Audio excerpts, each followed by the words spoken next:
lights are bright. Line drive right field, base hit. South Carolina wins the College World Series. The pressure is real. Shot clock at 10. Murray against Davis. Lobs down low for Sharp, and he has a shot rejected by Murray Boyle. He just blocked the shot of a 7'5" human. Are you kidding me? And the stories are bigger than the scoreboard. And South Carolina has won the national championship. From the biggest plays. Up in the pocket, gonna run inside the 20, 10. Lenore Sellers going left side, 5. Touchdown, Carolina. Touchdown. Touchdown, Lenore Sellers. To the toughest call. In the pocket, rolling right side, throws underneath. Is the ball picked up? Got it. It is. The Gamecocks have got it on a turnover. They shut it down at Death Valley. To the moments everybody will be talking about tomorrow morning. Michigan at the 41. What a hit. Ball's free. On the ground. South Carolina deserves to have it, and they do. This is the podcast that brings you inside the game. Now, here's your host, Keith Allsep. And this is Gamecock Pod Live.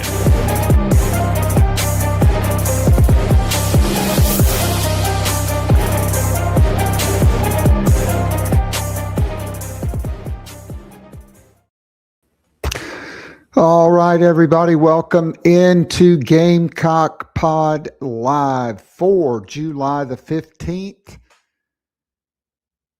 It's almost Talkin season. Next week is SEC Media Days. South Carolina will go on Tuesday afternoon. More on that when we are joined shortly by our guest today, and that is J.C. Shurburtt, who should be popping in at any moment. Let me tell you, today's show, as always, is brought to you by the award-winning full-service catering company servicing the greater Charlotte, Fort Mill, Lancaster, Rock Hill area. Nana's Porch is your go-to for all your catering needs, whether it's breakfast, lunch, or dinner. Nana's Porch will customize a great menu for you, and the customer service will be second to none. So go to the homepage, nanasporch.com, NANASPORCH.com. Get in touch with my good friend Chris Payne. Tell him the Cockfather sent you. You will love it.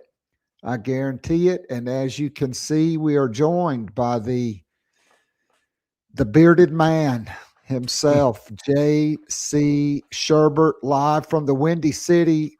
J.C., it is great to have you on episode number 2045 today. Yeah, interesting to hear the name Nana's Porch. I heard they were getting out of the Gamecock advertising business after the years of branding with the chat box. I guess they've moved on to bigger things, but certainly it's delicious. Great to be here with you, Keith. I'm fired up to be back on Gamecock Pod.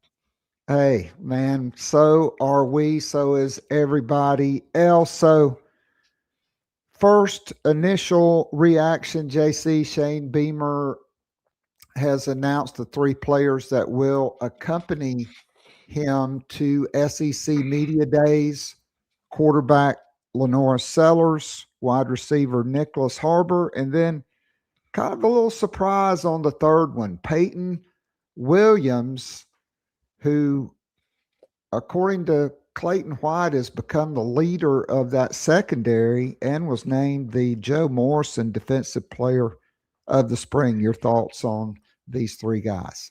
Yeah, I really wish Dylan Stewart had been invited, because it's going to cause some speculation because of how injuries go here. But, just checking on him, he's on track. There's nothing really to that. But, Sellers obviously is the quarterback leader of the team. Nick Harbor's worked extremely hard. I don't remember, Keith, if Nick went last year or not. I don't think he's been. So this is last year, Yeah. Nick Harbor's certainly somebody everybody wants to hear from. And then with Peyton, you know, I do believe he had a really good spring, you know, at the beginning of spring. And I don't know if you and I talked about this, but I talked about it with some other folks. You know, I was like, yeah, I hate to say this. Kreger in the chat box, I'm thinking, yeah, and I talked about it. But I was like, well, as a person that likes freaky athletes, ideally, Kendall Daniels Jr. and Jazavian Current said, away you go. You're right, you know. Because I thought Peyton was good last year, not great, solid, up and down, you know. But as the spring went on, you know, it was clear just based on my information that it was more than just, well, he's holding the place before a more talented guy can take over. You know what I'm saying? That he had really stepped up his game. And if you look at it, I can't say, in my opinion, that DQ Smith had his best year as last year. So there's one that didn't go that way. But if you read it off, Jalen Foster, Darius Rush, Cam Smith, O'Donnell Fortune, Marcellus Dial, all those guys we were all kind of groaning about one year, but then and Jalen Foster, I didn't even think about, you know, and then their last year, boom. So what you got to hope with Peyton is, and he has proven capable at times. He's just been very inconsistent, that we get 100% all of the good, consistent, good play out of him when we watch him this year and at that safety spot. You know, I think if you get the good Peyton, you get the good Peyton. I think sometimes if you get the bad Peyton, you get the bad Peyton. But I think he's certainly capable. And what you got to hope is he follows the pattern more so than maybe what like DQ last year. And I'm not saying DQ was bad. I'm just saying he kind of was what he was and did not take that jump that the others have. I mean, like O'Donnell Fortune, the way he played in 24 shocked me. Me too. I mean, I was like, wow, you know, this is the guy. I mean, and it wasn't just coverage. It was, I mean, and he had 2 pick sixes called back because of calls or whatever.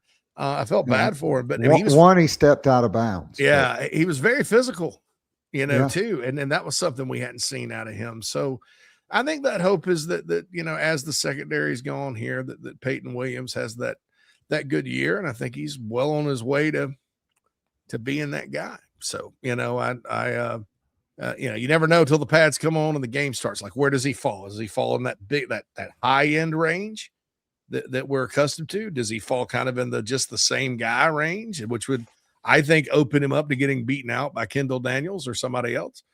Or is he right there kind of just better in the middle? I think if you get to the middle or approach that high end, you know, Carolina can be okay back there. Yeah, I agree. I think safety is one of the more interesting spots. Let's put a pin in that for now because I want to talk offense first. Certainly there are reasons for optimism. I mean, I did not have on my bingo card that when Shane Beamer was hired, it would be year 6 and offensive coordinator number 4 before he hired a guy who had called games at the Power 4 level.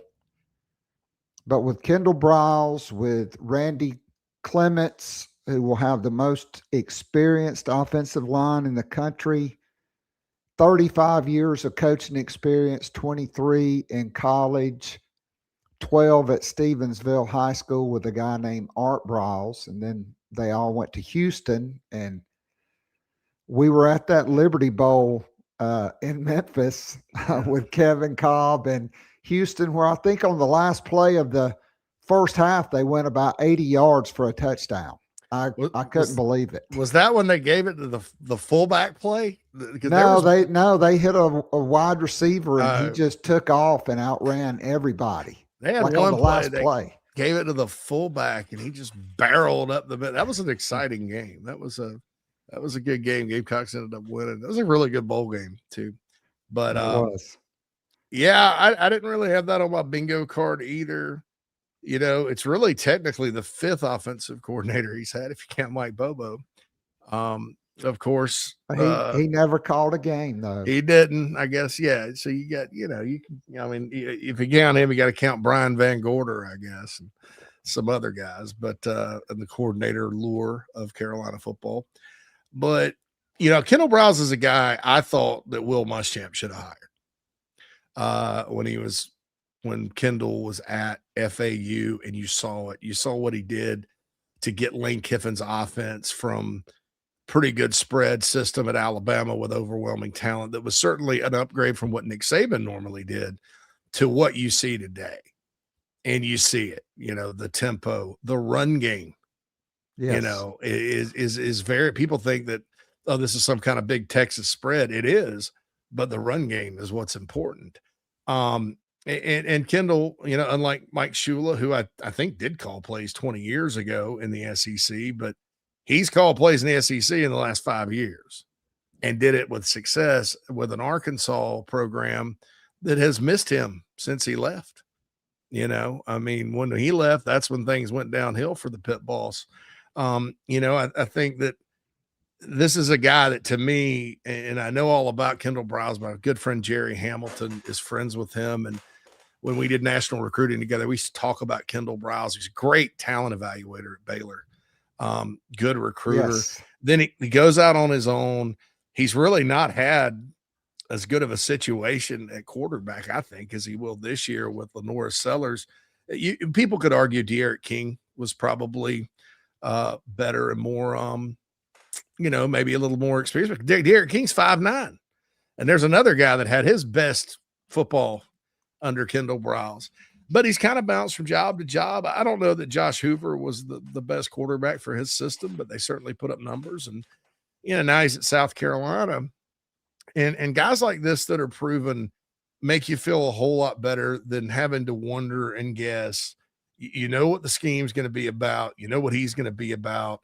It's creative. You don't have to think, well, how is Shula going to adapt the Panthers offense? Or what's Dowell Loggins' offense really about? Or, Satterfield.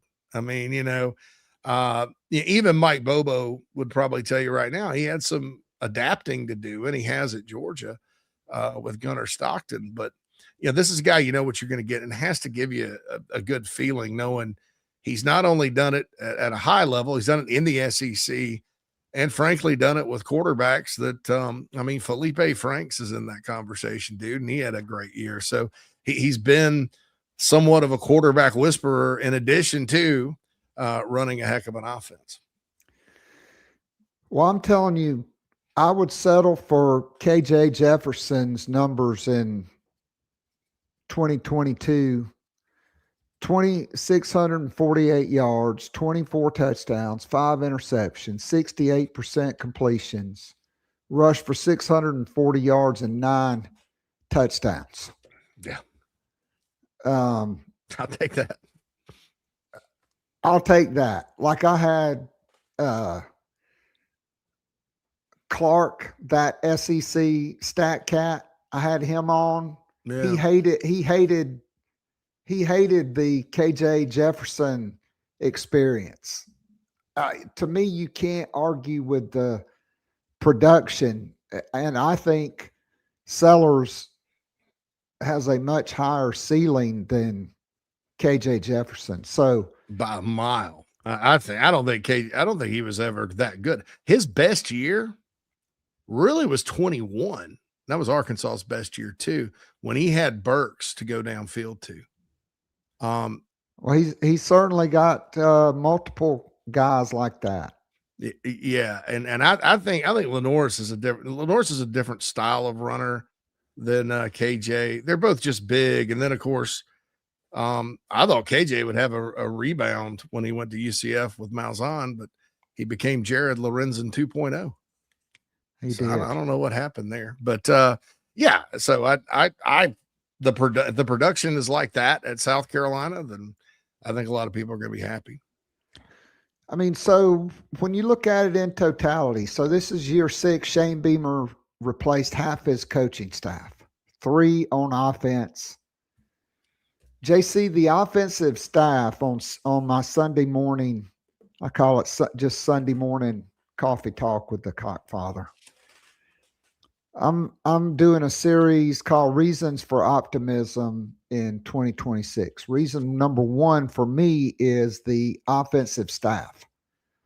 114 years combined college and NFL experience, adding Briles, Clem, Stan Drayton, 33 years, 26 coaching running backs. I mean, who's coached two better guys than Zeke Elliott and Bijan Robinson and recruited all of the dudes that he has at Florida, Tennessee, Ohio State, and at Penn State? He brought one with him to South Carolina. And then a guy like Sean Elliott, 29 years experience, 7 as a head coach in his second stint at South Carolina, and Mike Furry, who is the least experienced coach on the offensive staff.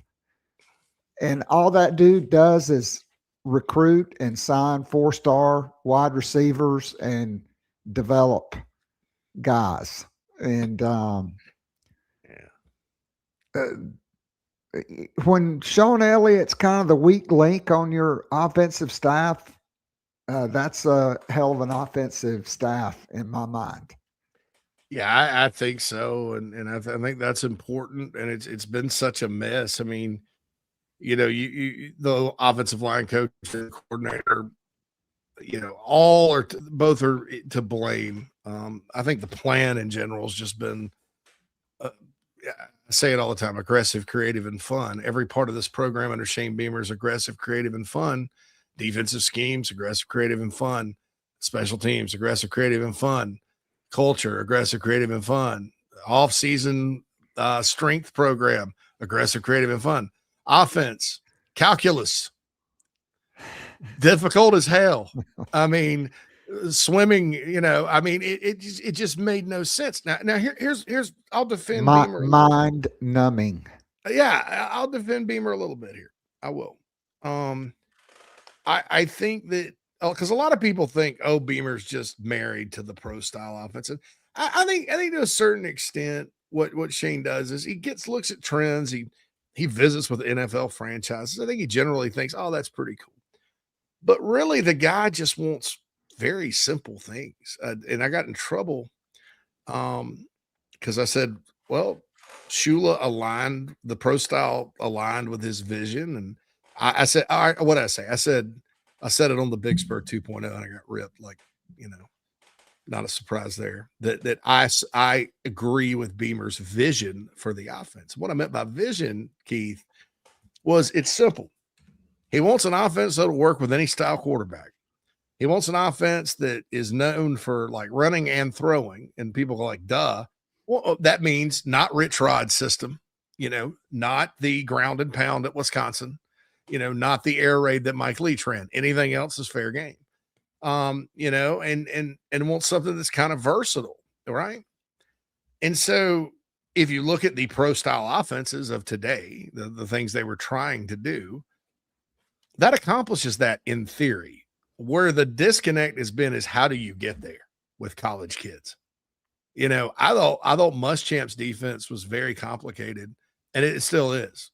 Georgia and Alabama under Nick Saban and all those, Texas, they get the best of the best football IQ guys in addition to the great athletes. And so they can kind of learn it. And you even see a walk-on safety at Georgia starting on a national championship team because the others can't get the assignments. I thought that was very difficult. Clayton White comes in. It's the same stuff, but he teaches it a lot simpler. And you saw the defense get better.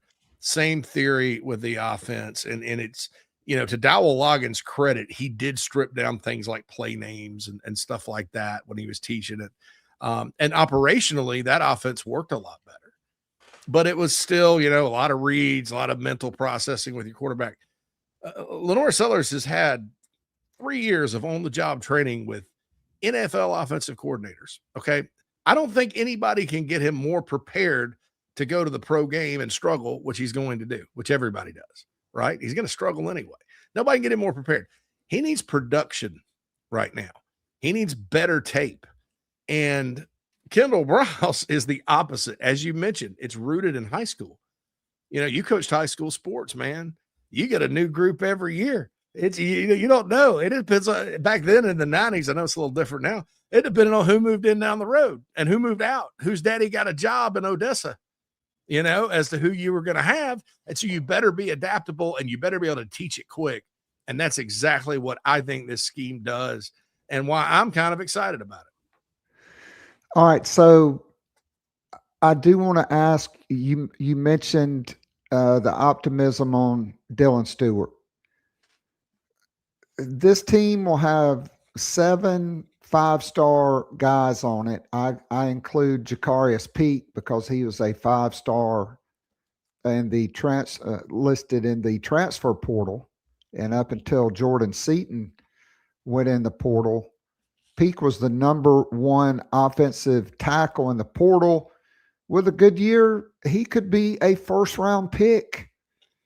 I mean, South Carolina potentially could have 4 first-round picks. Dylan Stewart, Harbor, Sellers, Jacarius Peak, even Vakari Swain, potentially.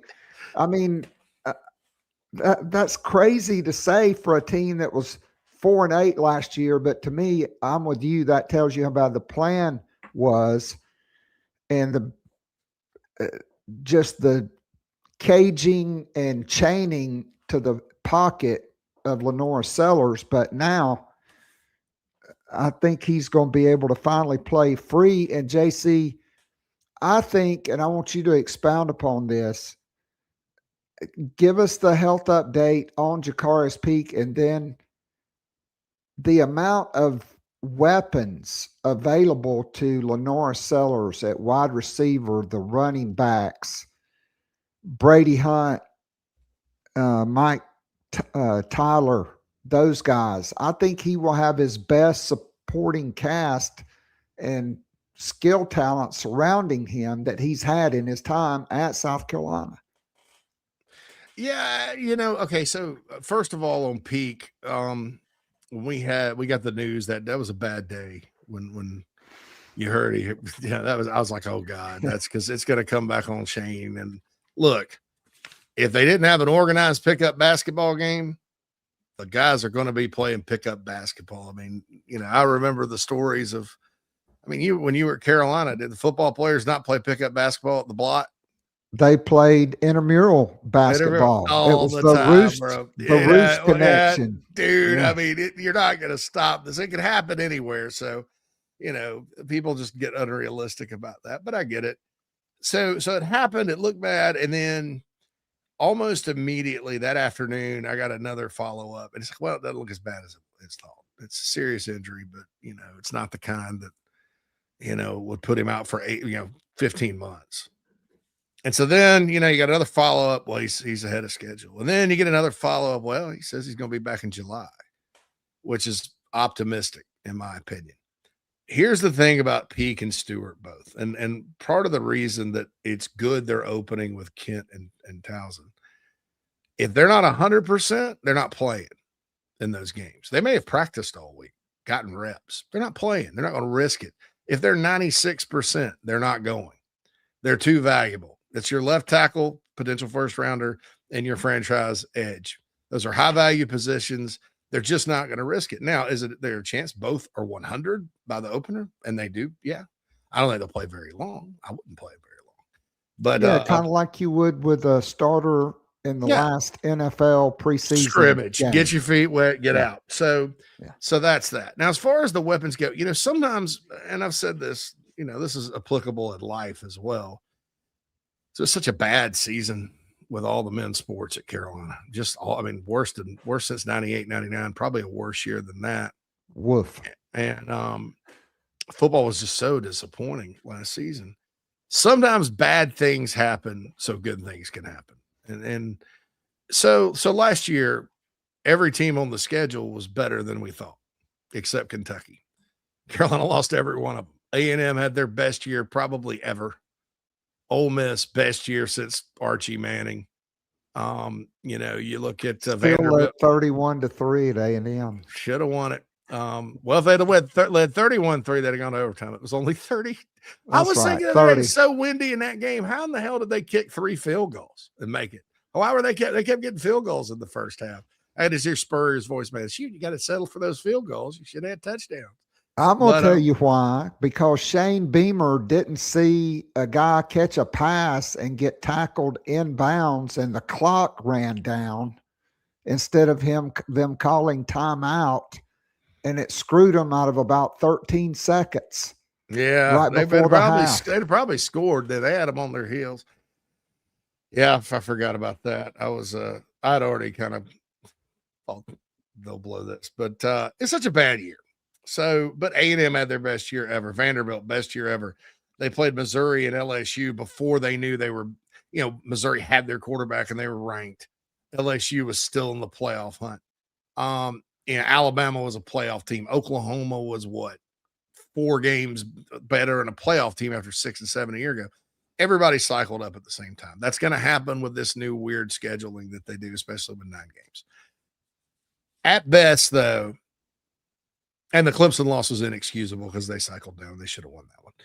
At best, though, this team, talent-wise, last year, realistically, Keith, given the youth in some spots and things like that, was 8-4, right? But you go 8-4, maybe you go to the Gator Bowl again, you win it. I think guys leave. I think Sellers leave. Anybody can go pro, goes pro. Harbor takes a chance. Yeah, hey, look, we went 8-4. It's all everybody's feeling good.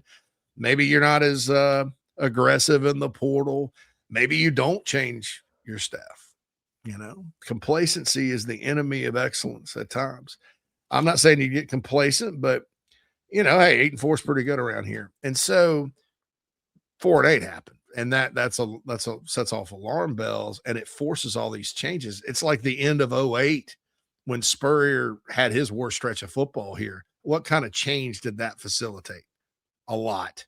They even some of the better defensive players got the heck out, and they started to rebuild. 7th round draft. Yeah, 7th round dudes, but they got out. But so even lost some good players, but they were instantly better because he made the changes that needed to be made. So now you've got Lenore Sellers back for a 3rd year. It's unprecedented that you're a 3-year starter in this league now, really in college football at the same place, especially. The core of that wide receiver room, just numbers wise, we were all true freshmen last year. Well, they're all in their 2nd year. Then you get to add a Nitro Tuggle to the mix and some other veterans to the mix. Nick Harbor has another year to develop. Okay. You kind of weeded out some bad on the offensive line. Those guys are all talented individual players, and I hope they do well at their next stop. But there were some guys that, quite frankly, when they left, when you heard the story about how they left, you're like, I'm pretty glad they're gone.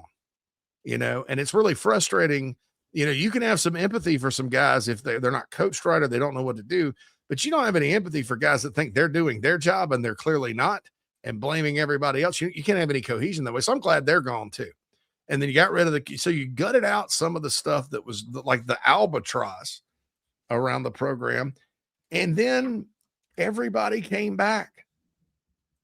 Nick Harbor could have gone someplace else and played and gotten paid. Dylan could have obviously gone to LSU or anywhere else. Lenoris could have not gone to the draft, or probably could have gotten drafted in the 3rd or 4th round with the quarterback class this past year. They all elected to stay. Matt Fuller had opportunities to leave. Bakari Swain, Justin Okoronkwo. These are all things that look like they may go, and they didn't. They all came back. Speaking of that, you got the linebackers. They're a year older, that kind of thing. But as far as the weapons go, yes, having another year with Brady Hunt and an offense that makes sense. Having Mike Tyler had that freshman year now development. That guy, you hear more and more about him every time you hear somebody talk. Donovan Murph, Jaden Sellers, a year older. You get a Mazio Bennett that had a down year for a number of reasons. That's resurgent. He's back, and Matt Fuller has made a big step forward. So had you had a good year last year, you wouldn't get the Matt Fuller resurgence at the same time you had Lenore Sellers, most likely. So you can kind of see that, like, maybe last year, if it works out this year, was a good thing to surround Sellers with better players, with hopefully a better offensive line, and with a plan that makes sense for him and his skill set, instead of him trying to beat his head against the wall and looking like Caleb Williams did for the Bears when they had that, bag of crap OC that Thomas Brown ended up replacing 2 years ago. That's exactly who Sellers looked like. Caleb Williams is a rookie. Then you saw one more year, somebody that's competent. Ben Johnson comes in, different That's Caleb right. Williams, right? So, yeah.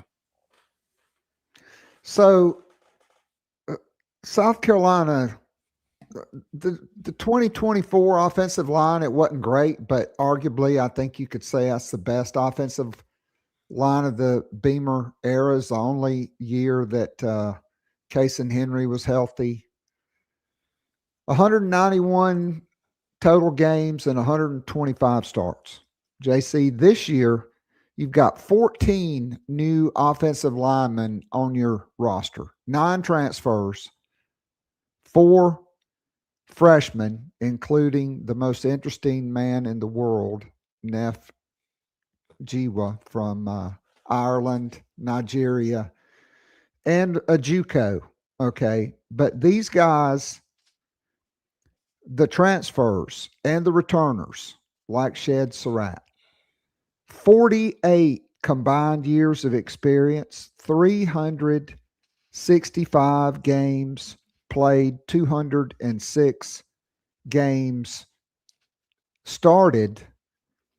And you've got some NFL guys like Jacarius Peak, Emmanuel Kojo Poku from East Carolina, Shed Surratt, who I think will eventually play in the league. And, a lot of people say Carter Miller has that center spot, but Nolan Hay is not going away there. And I think of the left guard, I think a very intriguing battle between Hank the Tank Purvis, who was 360, now he's 330, and Ibubadiki Nabugu, who was the highest rated pass blocking left tackle in the Sun Belt last year, 6'2", at 6'2", 300, and I watched the guy squatting 600 pounds multiple times like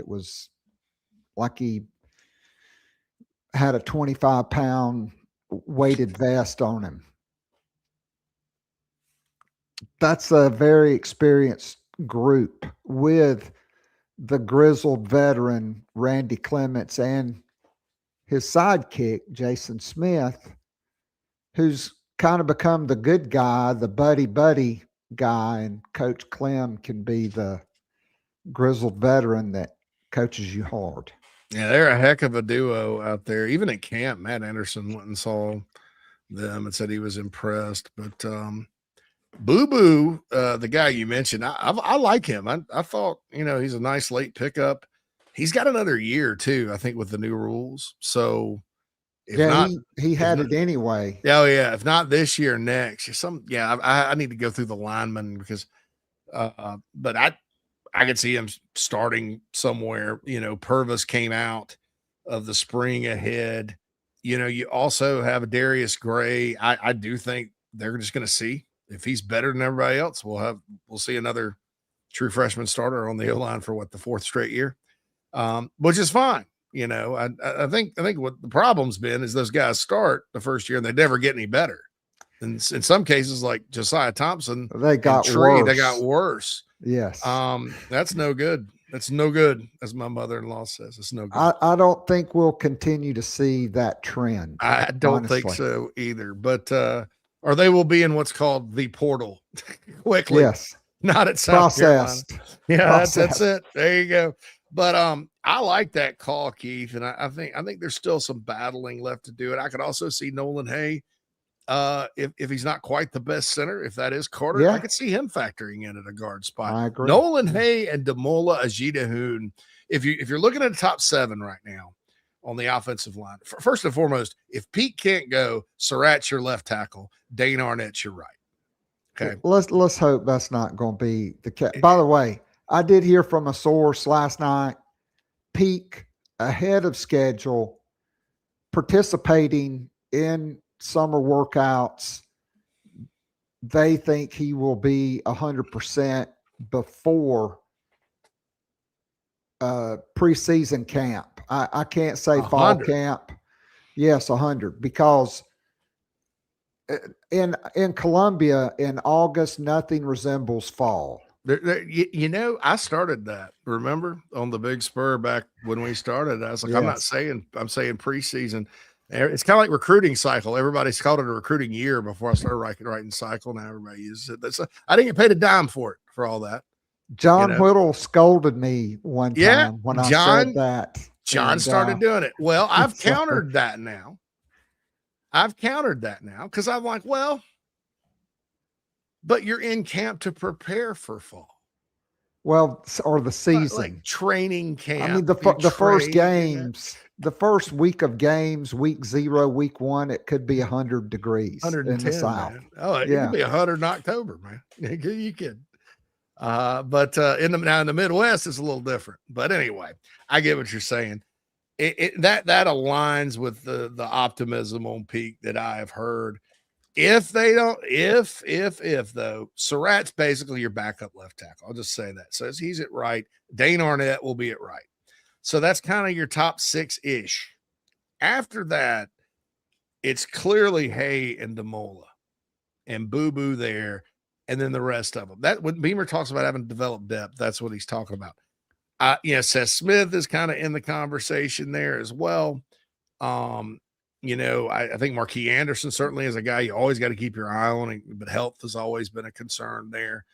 But Nolan Hay, and man, Nolan Hay, when he played last year, wasn't all that bad. He certainly was an upgrade from what they had. Oh, my God. I mean, the Clemson game was bad. Okay, don't get me wrong. That's the one loss everybody should get butthurt over. So what was the guy's name? He was from junior college. There was a reason. Anderson. The center. Oh, Boaz Stanley. He was from Troy. Boaz was from Troy. There was a reason why he went to junior college. He's a Purdue Boilermaker. Gamecocks traded him and Jatavius Shivers for Nitro Tuggle and Hank Purvis. I think that's a major. That's a good trade, win. Right? Yeah, but Nolan Hay though, and look, Nolan Hay came in at 303. Nolan Hay's 328 now. He's one of the few guys on the offensive line that's put on good weight. Like the rest of them needed to lean up, quite frankly. I don't know what the thought was. I'm convinced last year they thought, let's just get this big old O-line out there and run the Mark Trestman Baltimore Ravens run game. Sounds good to me. What a disaster. But but the guys but he's actually put on good weight. And DeMola had a good spring too. So, and they moved DeMola inside. He's big as a house. He's going. He's the Melvin Ingram. Just let him eat and move him inside. He's just big. He's wide. DeMola is very wide. So that's your top 7. They need to develop some of that. I think it'll come one way or the other. All right, so I know we're getting ready to run short on time. Yeah, so I got a little bit longer. You can just keep me for a little bit longer. It's cool. All right, good. All right. Yeah. I pushed something back I had to do. All right, so I want to take a break and I want to hit recruiting. And if you have to go, hopefully we can get you back to preview the defense. Yeah, let's just keep going. We're good. All right. So Summer of Shane was a slow burn this year. Like we thought Shane hit the June swoon like the Atlanta Braves used to always do and did this summer as well. But then the last week of June and the first 4 days of July, the Summer of Shane hit its stride, 8 commitments during that time. And JC, the first one, in my opinion, is by far the most underrated guy in the class. And we talked about this last week. James Ross from Ridgeview, 6'5", 290. When you throw on the film, now I coached offensive line. You've evaluated offensive and defensive line as a national recruiting analyst. When I throw on the film and I see this guy and I see the long arms, the lean physique, the bend, the back kick, the punch, the wingspan, the ability to get to the second level. I see a guy that I think may be the best of your 5 high school commitments.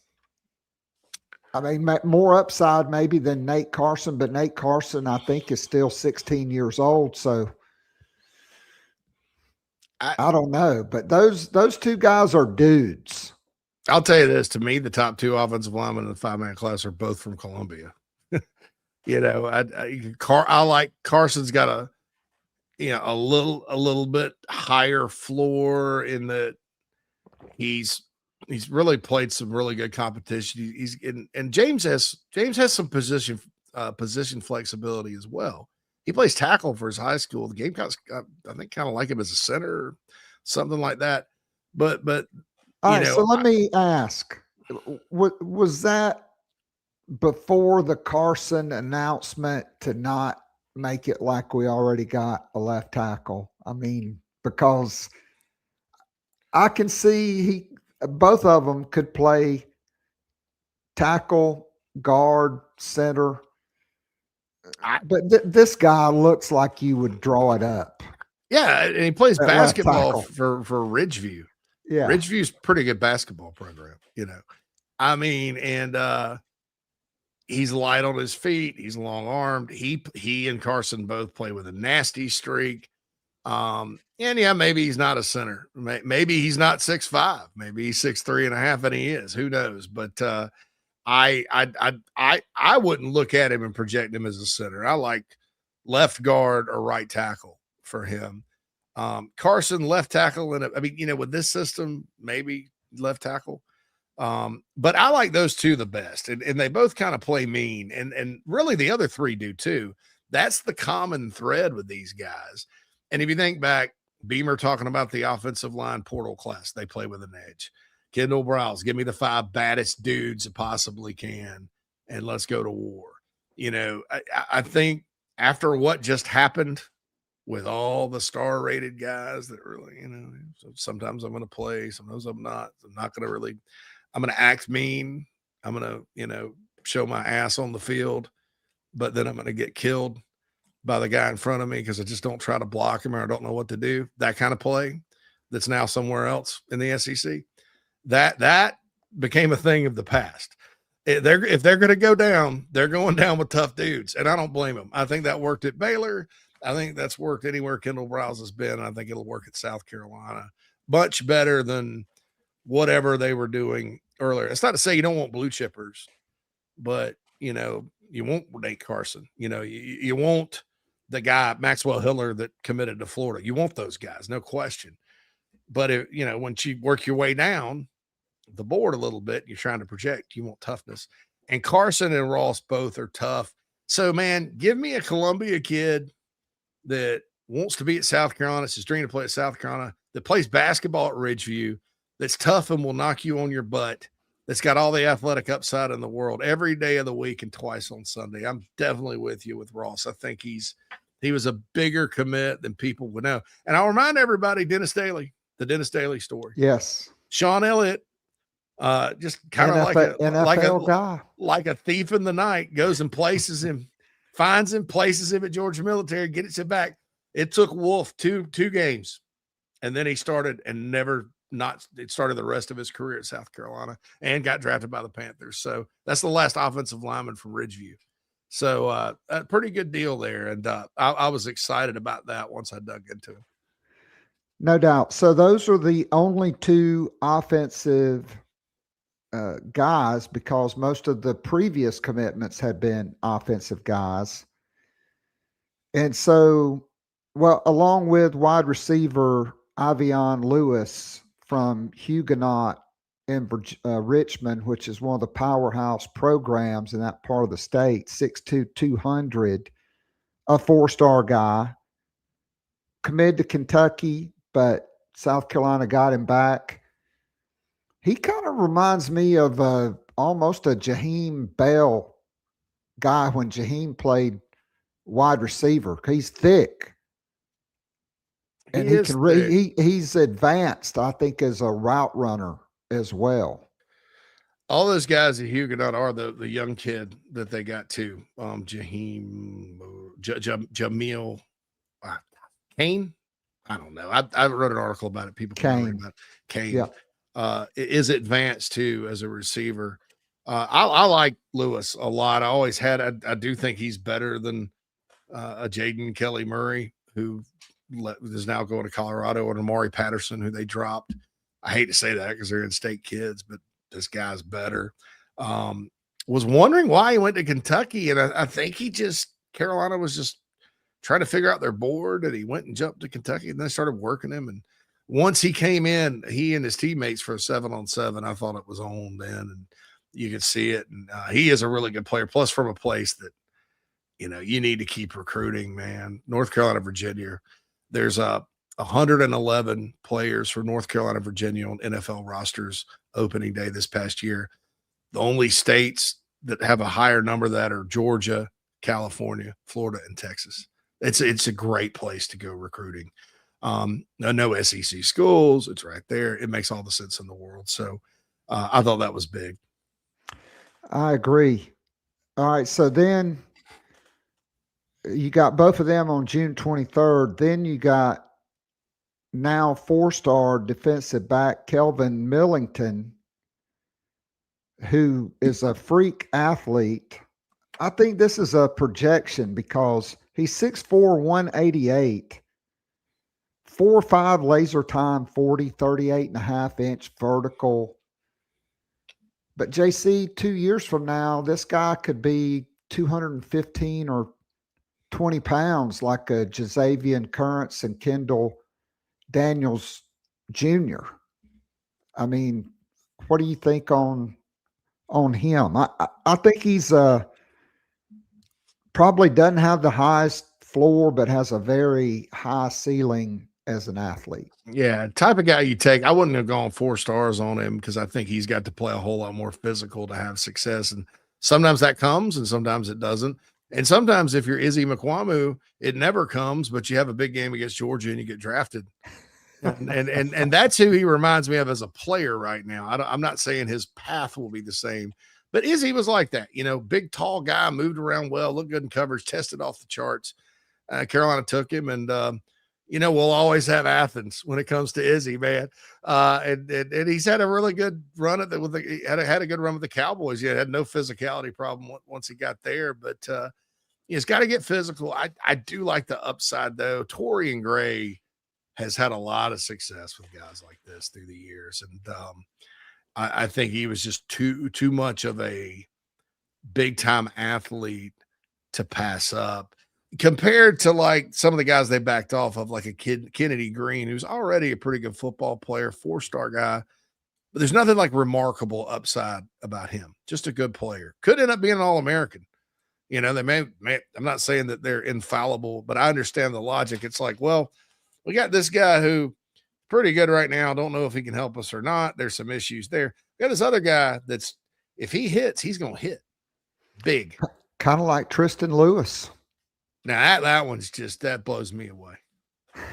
That one's I should rate Kelvin Millington 5 stars because of that. I should have said, oh, he's 5-star.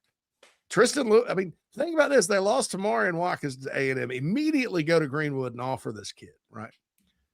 Okay, well, they're just trying to kind of maybe recreate Watkins, because I loved Watkins, man. That's the one I was like, I can't believe they lost him. And the next thing you know, I get a text from spring practice. Tristan Lewis is an animal. What? Who? The kid from Greenwood? And his size is a little different too. He's listed at like 6'4.5", 180. They're thinking he's tall and skinny. He's not. He's 6'2.5", like 208. So he's all rocked up and a corner. I just, now he's 215. Yeah, could play nickel or safety or corner. The secondary guys, man, I just let them. They say let them cook under recruit. Just let them cook. That's it. Just let them do no it. Doubt. Let them do it. So you got Millington, who announced at the opening finals, that began the the televised. Well, I mean, Jackson Ross wasn't, but the son of David Ross, who played basketball for Eddie Fogler.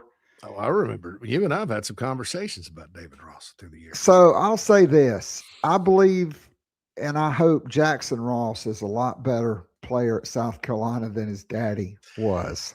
No offense, David Ross.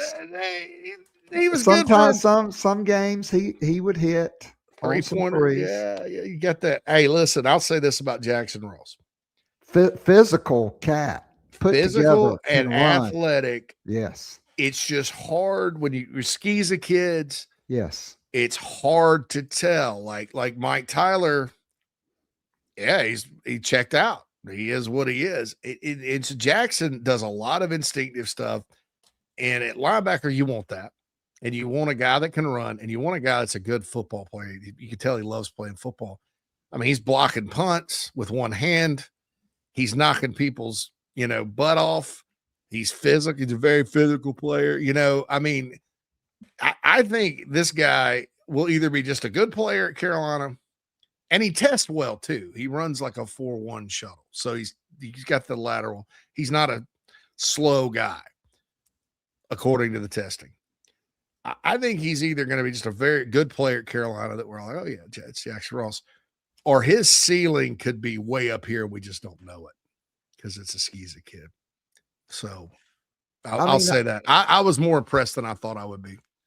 I mean, on film, he does the things that you see a Clayton White linebacker do. He lines up inside. He plays in space. He blitzes. He moves and comes off the edge.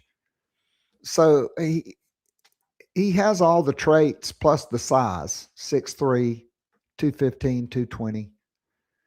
And so we'll see. I mean, I'm not going to just say, well, this guy's the next Whit Weeks because that's a really good white linebacker in the SEC. But there have been some evaluators who think he could be that. And if he is, then that's a really big hit for South Carolina. So we'll see. We'll see.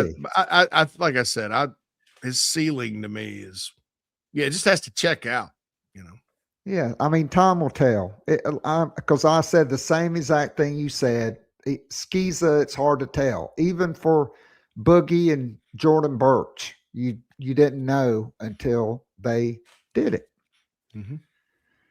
So then July the 1st starts the 4 days of fireworks for Shane Beamer. They get unbelievable. And it just happened to coincide with the beginning of the Nike partnership with South Carolina.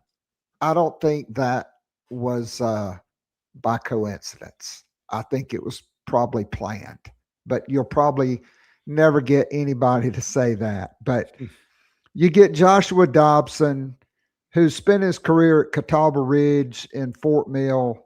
He's going to Huff, right outside of Charlotte, 5-star rated. Texas A&M, Michigan, Auburn, Alabama, everybody wanted this guy. Then the next day, you get Davion Jones, who's 5'11" or 6 foot 178, who played at West Charlotte, but they're going to be teammates at Huff this year. And you beat LSU, Georgia, Auburn, and the defending national champion Indiana for him. And JC, I love Dobson, but Davion Jones, we both said it, baller. Big time baller. Yeah, here's how I'll explain this, because people think 5-star better than 4-star. 5-star projection is better in time. I use this all the time. Cam Smith redshirted and then barely played, a 4-star guy, high 4-star guy. And Jamie Robinson was a 3-star guy and played as a true freshman and broke up a pass to beat Georgia. Cam Smith was drafted higher at the end of the day and ended up being the better prospect. It just takes time. I think why is Dobson a 5-star? Because he does things that you don't see every year, even from a corner, like shut down one side of the field in 7-on-7, break across the field and make the breakup or the pick. That's a 5-star. That's the rarity in coverage he brings. Other parts of his game need to come along. Obviously, the physicality part and things like that's going to be an adjustment. Davion Jones, and I think he's still like 180. I don't even care how big he is. Yeah. And they love him because how he was described to me by a source within the program was, he's not just a safety. We think he can play safety. We think he can play corner. We think he can play nickel.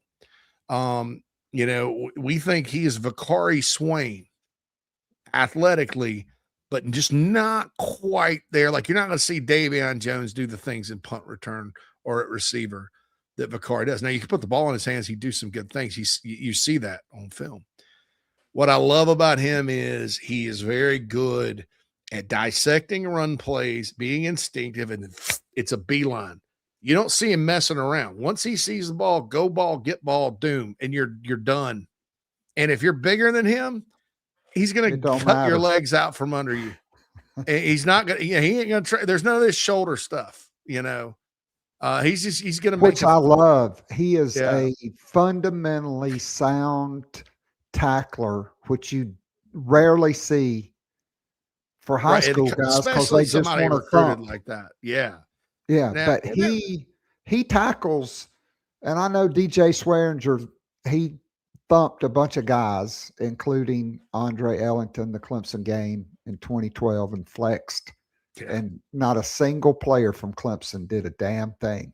And that's when Steve Spurrier told Brad Lawing, we got them, because they're scared of us.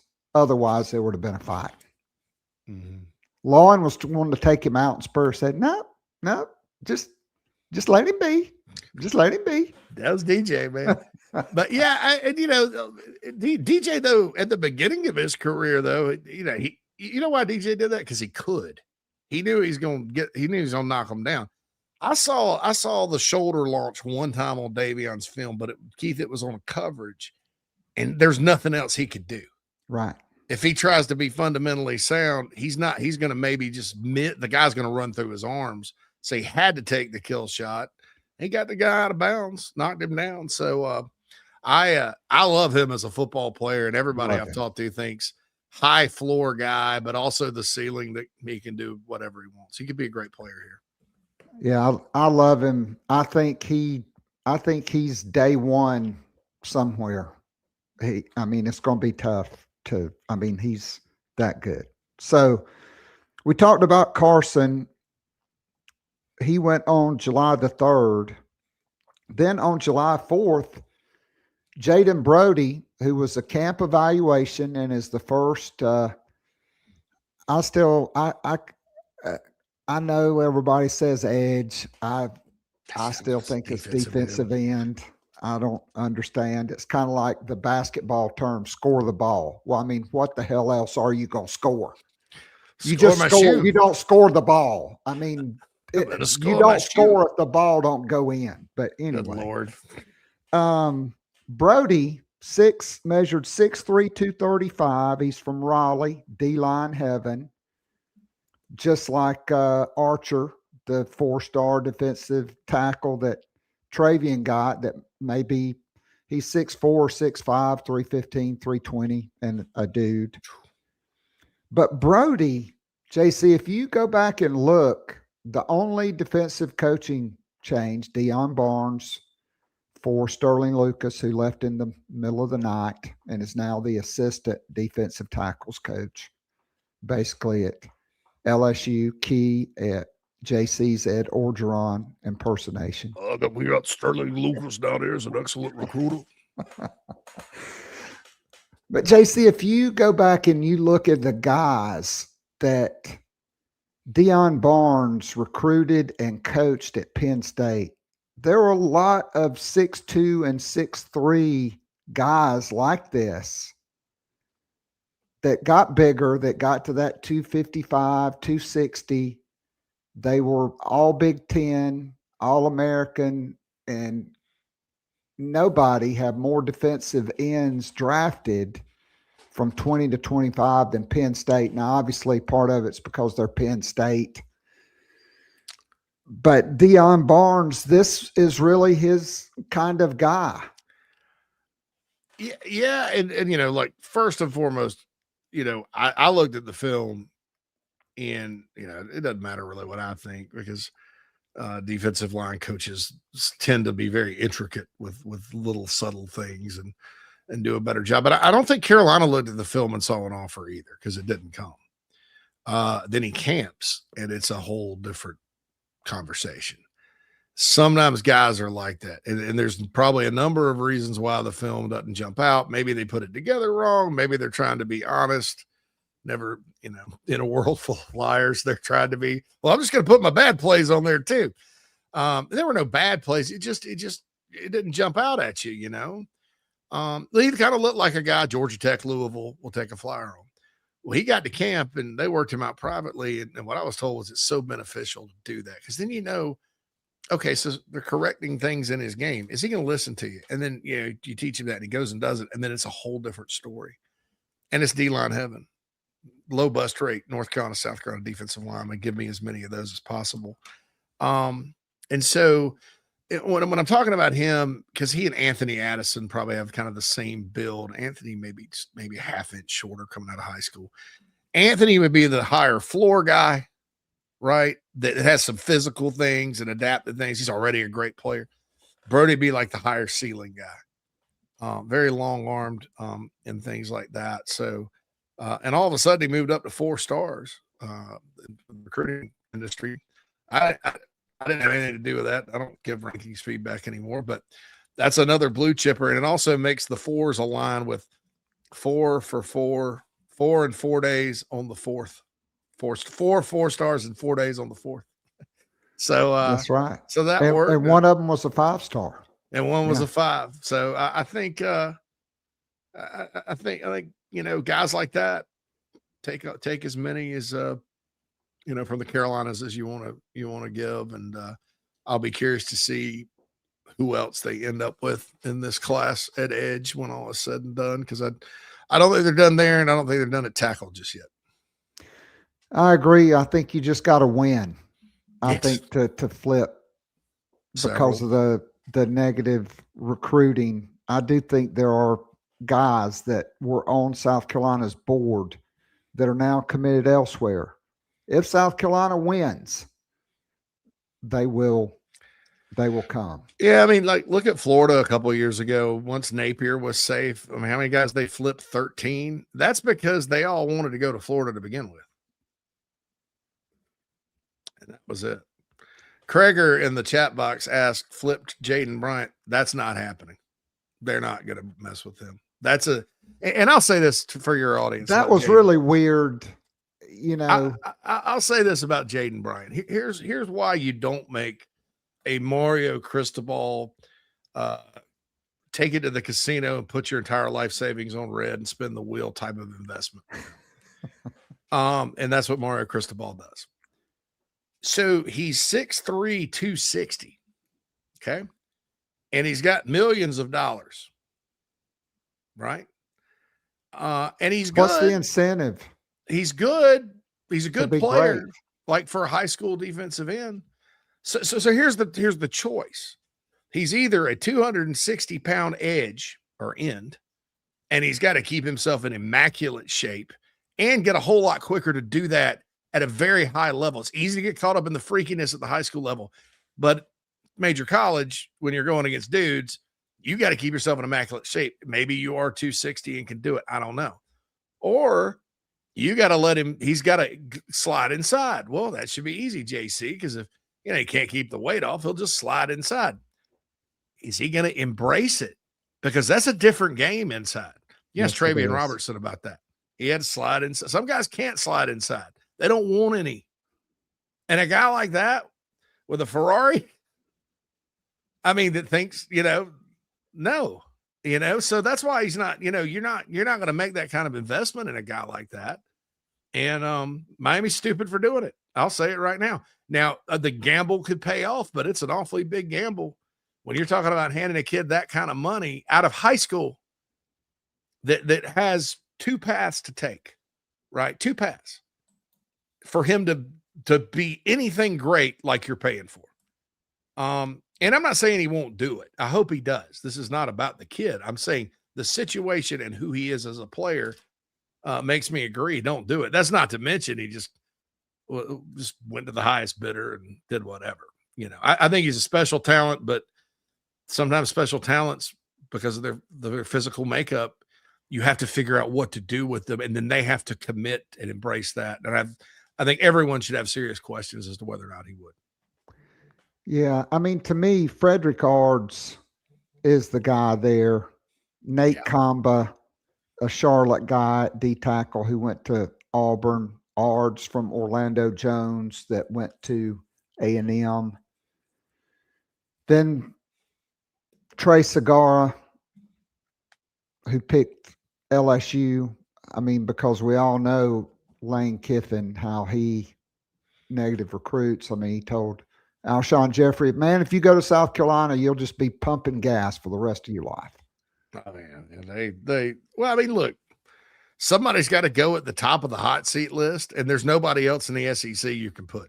That's right. It just is what it is. And I credit the staff for overcoming that, because that's hard. Because these kids, man, that are committing right now in 27, they're not. If you get fired after this year, they don't get here until January. So they're going to be, and that could affect their money and everything else. So I get it. And Aiden Wiggins. To me, those are the guys who committed to Auburn from Burns. He came to camp and really impressed. I guess he just, I don't know why. Maybe he had never been to camp. Maybe touring it had not been brought to his attention. But Aiden Wiggins, the 10-600 meters guy, just like Davion Jones, who has never been taught how to run, and he's a 10-6 guy. And you see it on the film. You love the guys that have the elite recovery speed. I remember when coaches could go to the Shrine Bowl and we'd be up there. I'd be standing with Coop and Lawing, and Coop would be, man, I want to see what happens if he gets beat. Can he recover? Recovery speed is essential in our league because of the dudes, because back then you had Julio Jones and AJ Green and a bunch of dudes like that. Yeah, I love Aiden Wiggins, and I'm a Burns guy, but it really has nothing to do with him being at Burns. I don't know. This happens sometimes. You get it on late on a guy. Maybe he can't. Maybe he didn't camp. Maybe they didn't see him. Maybe he had a bad camp. Brandon Cisse had a bad camp and ended up at NC State. I think Auburn was fortunate to get in on him, though. I really do. I think that at the at the end of the day, they kind of slid in there. Can Carolina flip him? Yeah, if they go in on him, I think so. I mean, I don't know what kind of year Auburn's going to have, but it certainly, he and Kamba both, I think, will be in play unless Auburn just overpaid tons of money for both of them, which, I don't know what their situation is. I will, though, because one of my friends just got a job covering Auburn, so I'll figure that out quick. But I do like Wiggins, and I do think he could be on the board as a possible flip. Well, JC, I can't thank you enough for diving in. Hopefully we can get you back and talk defense before the season one day. But, man, it just felt like old times, and great stuff as always. And we know you've the big Spur is now at On 3 and Rivals. Absolutely. Yes.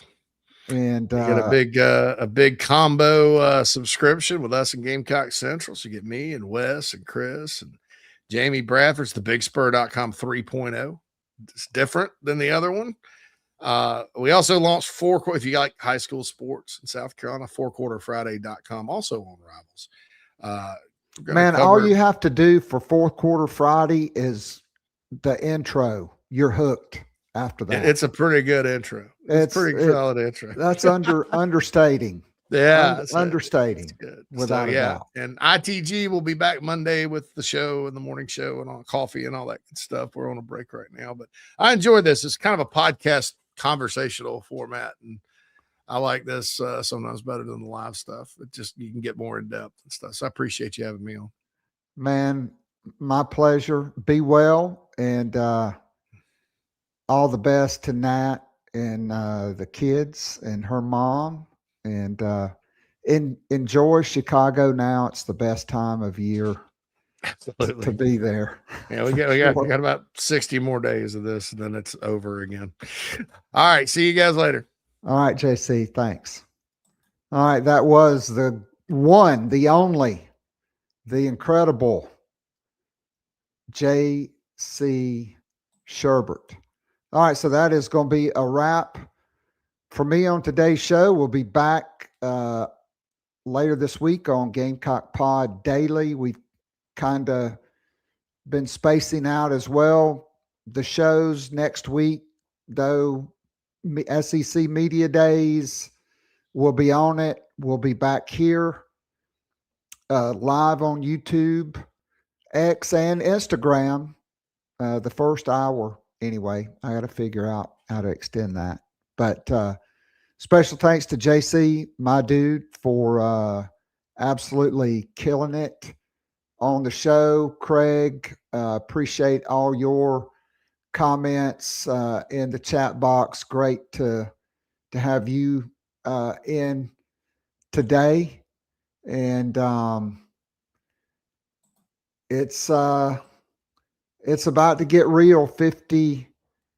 52 days until kickoff, and that 52 is Jasper Brinkley, who I watched in Athens single-handedly upset the Dogs under Steve Spurrier. So until next week, go Gamecocks, God bless, and I am out of here.